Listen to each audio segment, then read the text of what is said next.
Hola, ¿qué tal? ¿Cómo están? Un gusto saludarlos. Gracias por estar con nosotros. Y el día de hoy hacemos este video para ustedes, para referirnos a lo que consideramos los 10 puntos más importantes de la propuesta de reforma al Código Fiscal para 2022. No se vayan.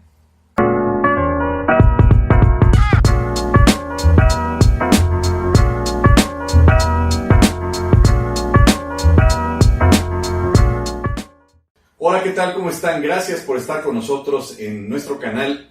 Y el día de hoy vamos a comentar sobre los 10 puntos que implica el proyecto de reformas al Código Fiscal para 2022. Este proyecto contenido en la reforma que se planea para 2022 y que se encuentra en la resolución miscelánea.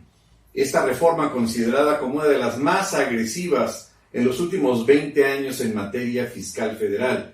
Y nada más como una mera referencia indicaríamos que concretamente en materia del Código Fiscal se van a reformar o se pretenden reformar 80 artículos, 49 se van a adicionar y 12 se van a derogar. Vamos a señalar los 10 puntos más importantes que implica esta reforma fiscal en el proyecto para 2022. Comenzamos.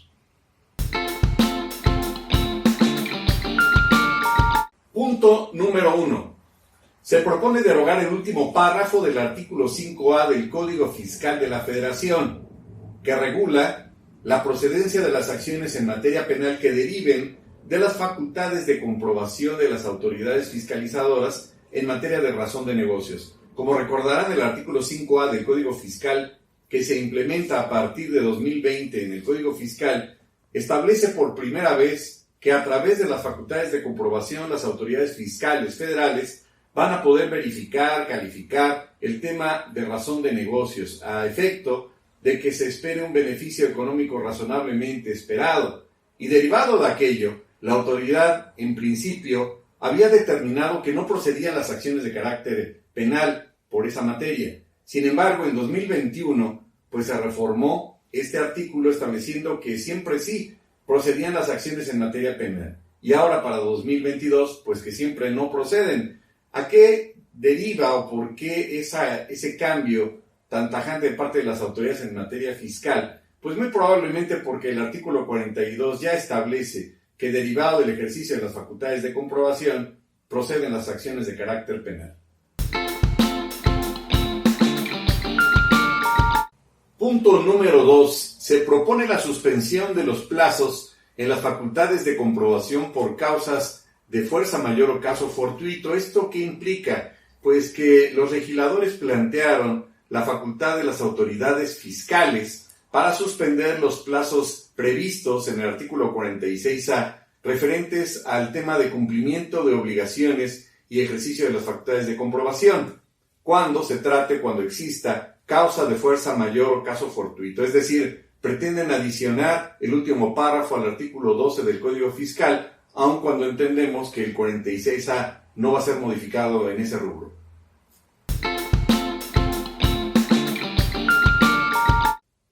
Punto número 3.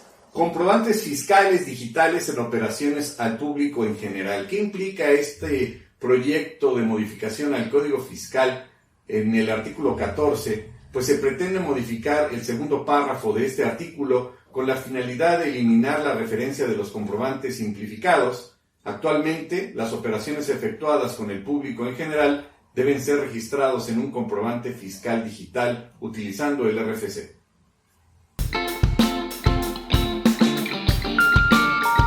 Punto número 4. Se propone que en el tema de fusión o de escisión de sociedades mercantiles, estas eviten que se siga continuando con esas denominadas prácticas abusivas de las que incluso habla la OCDE, que consistían o consisten en el hecho de que los contribuyentes lleven a cabo la escisión de sociedades con la única finalidad de transmitir pérdidas fiscales.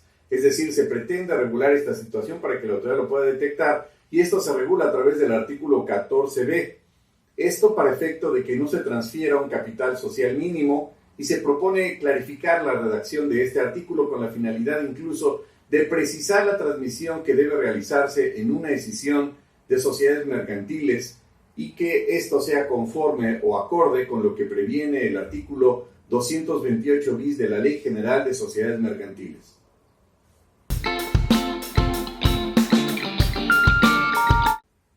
Punto número 5. El tema referente a la transmisión de capital social de la escisión.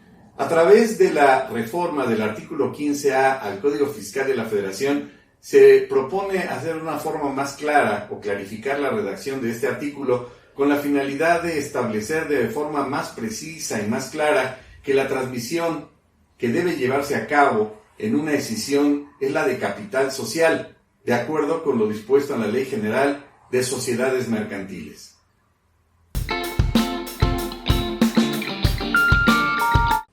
Punto número 6. Tratamiento fiscal que se le pretende dar al derecho a la imagen para efectos de las regalías. ¿Esto qué implica? Que se pretende añadir en el proyecto de reformas al Código Fiscal en el artículo 15b, concretamente en su tercer párrafo, a efecto de incluir un concepto de uso o de concesión de uso de un derecho de autor, ya sea sobre una obra artística, una obra literaria o científica, al derecho a la imagen. ¿Esto qué va a implicar? Pues que se obtendría el beneficio de darle el tratamiento fiscal de regalías o de ingresos gravables como resultado de la explotación del derecho de autor que es inherente, por supuesto, a la propia imagen.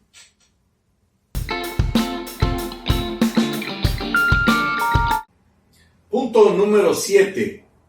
Se reforman diversos artículos del Código Fiscal e incluso de la Ley del Impuesto sobre la Renta que van a regular indirectamente el tema de razón de negocios. Lo anterior, ¿qué implica? Pues que el artículo 14b, fracción segunda, inciso b del sexto párrafo, pues se va a regular, puesto que regula el tema de fusión, escisión de sociedades mercantiles, y también se regula o se complementa el 5A con el artículo 31A, primer párrafo, inciso D, pero también infiere en el tema de razón de negocios los artículos 11 de la Ley del Impuesto sobre la Renta, que se va a referir al tratamiento para créditos respaldados por operaciones de financiamiento cuando carezcan de razón de negocios. El artículo 24 de la Ley del Impuesto sobre la Renta también se modifica en dar la definición o el concepto de operaciones relevantes, que curiosamente también ya la define en esta propuesta de reformas del Código Fiscal, es decir, la autoridad repite el concepto de operaciones relevantes. Y el artículo 161 de la Ley del Impuesto sobre la Renta infiere en el tema de razón de negocios, puesto que se refiere a operaciones relevantes relacionadas a la reestructuración que carezcan de razón de negocios. Y finalmente, el artículo 28, fracción 27 de la Ley del Impuesto sobre la Renta, pues se refiere a aquella opción de considerar como capital contable del ejercicio para la determinación del monto en exceso de sus deudas, siempre que exista el tema de razón de negocios. Y con ello se complementa el artículo 42 con el artículo 42b, que más adelante vamos a señalar, y vemos que efectivamente pues se entreteje esta serie de regulaciones secundarias que infieren con el tema de razón de negocios, que como sabemos únicamente se puede llevar a cabo a través del ejercicio de las facultades de comprobación.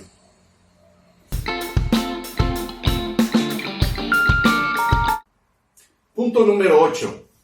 En el tema del artículo 14b, fracción segunda, inciso b, sexto párrafo, que se pretende reformar, pues tiene que ver directamente con la fusión o escisión de sociedades cuando éstas carezcan de razón de negocios. Este punto es importante porque la autoridad únicamente a través del ejercicio de las facultades de comprobación podrá verificar efectivamente si tienen o no este tipo de sociedades razón de negocios. Y para ello define o nos da el concepto precisamente en este artículo de lo que son las operaciones relevantes para estos efectos. Y nos lo señala en los siguientes puntos. Va a entenderse que existe operaciones relevantes cuando se transmita la propiedad, el disfrute o el uso de acciones de los derechos de voto o de veto en las decisiones de la sociedad fusionante, ya sea del escindente, de la escindida o de las escindidas.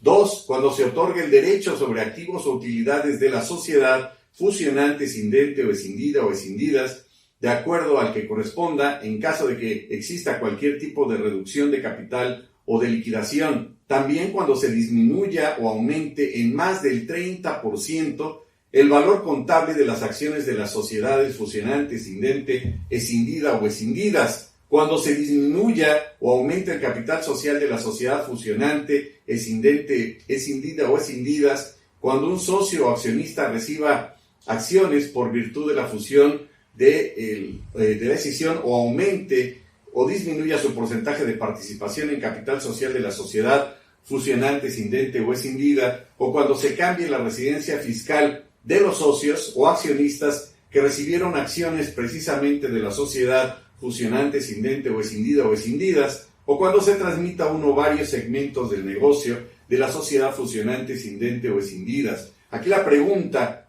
que la autoridad tendrá que contestarnos en la forma a través de la cual pretenda aplicar esta reforma, si se lleva a cabo, es en dónde quedará lo dispuesto por el artículo 14 constitucional que previene hasta el día de hoy que no se puede aplicar en forma retroactiva una ley en perjuicio de persona alguna. Veremos si se aprueba o no y en caso de ser aprobado, cómo lo va a aplicar la autoridad fiscalizadora.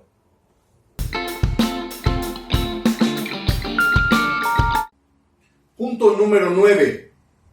Dentro del proyecto de reforma se pretende crear el artículo 42b al Código Fiscal, a través del cual se llevará a cabo, aunque usted no lo crea, un procedimiento para determinar la presunta simulación de actos jurídicos del contribuyente. Es decir, no basta con el artículo 5A en el tema de razón de negocios, con los esquemas reportables, con el 69B, sino ahora la autoridad, a través del ejercicio de las facultades de comprobación, va a poder determinar incluso de manera presuncional si el contribuyente está simulando actos jurídicos a través de visitas domiciliarias o revisiones de gabinete, de tal forma que la autoridad fiscalizadora podrá determinar si existió o no la simulación de actos jurídicos para efectos fiscales por parte del contribuyente. Tendrá que determinarlo como lo establece la Constitución de forma fundada y motivada, y esta determinación pues la puede efectuar o la debe efectuar dentro de las facultades de comprobación.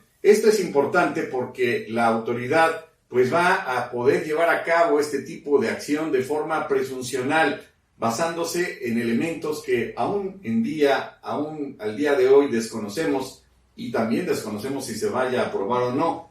Y para esto lo va a aplicar únicamente para efecto de partes relacionadas, cuando existan dos o más personas y una de ellas participe de manera directa o indirecta en la administración, control o capital de la otra, o cuando una persona o grupo de personas participen en forma directa o indirecta en la administración, control o capital de esas personas. Con ello, entonces, las facultades de comprobación se amplían no solamente para determinar la recaracterización de razón de negocios, sino ahora en el ámbito de los actos jurídicos, y yo diría del negocio jurídico, la autoridad cuenta con facultades o contará con facultades suficientes para determinar si el contribuyente simuló o no actos jurídicos. Finalmente, como un mero comentario, valdría la pena señalar que desafortunadamente dentro de este proyecto del artículo 42b, el legislador omitió un pequeño detalle: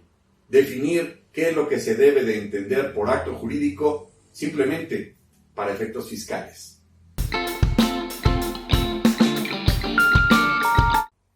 Décimo y último punto: la negativa del SAT para otorgarle la firma electrónica avanzada y los certificados de sello digital al contribuyente cuando éste esté integrado por un socio y accionista que se haya portado mal.